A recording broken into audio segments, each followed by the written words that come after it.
Hi, my name's Jacqueline Harvey and I'm the author of the Alice-Miranda series. The new book, the fifth book in the series, is Alice-Miranda in New York. And Alice-Miranda has a fantastic opportunity to go to New York with her parents while they're overseeing the renovation and the reopening of their department store, Highton's on Fifth Avenue. But of course, things don't quite go to plan. There are some strange things going on at the store. There are some hold-ups that just seem really unusual.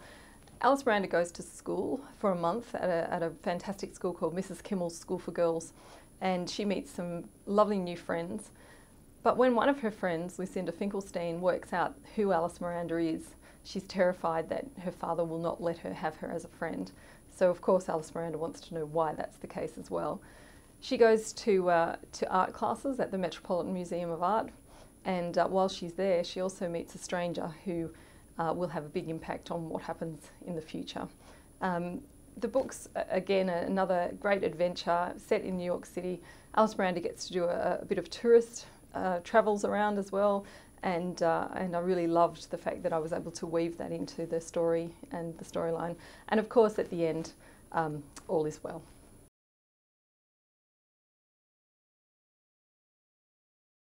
I was very fortunate. In 2010 I travelled to New York City and actually worked in a couple of girls' schools on the Upper East Side of Manhattan. So I was able to draw from first-hand experience what the physicality of Mrs. Kimmel's might look like.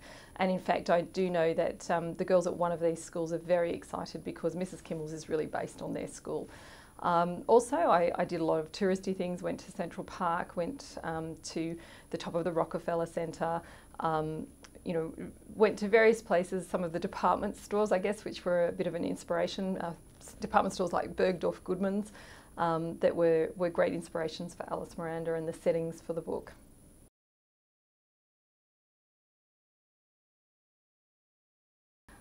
Alice-Miranda's next adventure is called Alice-Miranda Shows the Way, and she's going to head back to school.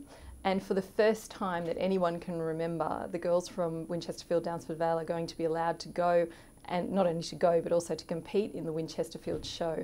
So of course the village is quite abuzz with the news that the show is coming to town, and that Alice-Miranda and Millie are very excited that they're going to be able to ride Bonaparte and Chops, their ponies, in the show, in the events at the show. Wally Whitstable, who works at the school, he gets his dream job to be able to go and work with racehorses. So he moves across to a place called Chesterfield Downs, which just happens to be owned by Auntie G, who, if you've read the series or know the series, Auntie G is actually Queen Georgiana. And Chesterfield Downs is on the edge of the village of Winchesterfield, and she has a fantastic champion horse called Rockstar. And Rockstar, she's very much thinking that Rockstar is going to finally win the last trophy that she doesn't have in her own trophy cabinet, and that is the Queen's Cup, her own particular prize. So all's looking well until Rockstar's trainer, Miss Evelyn Pepper, has an accident and ends up in hospital.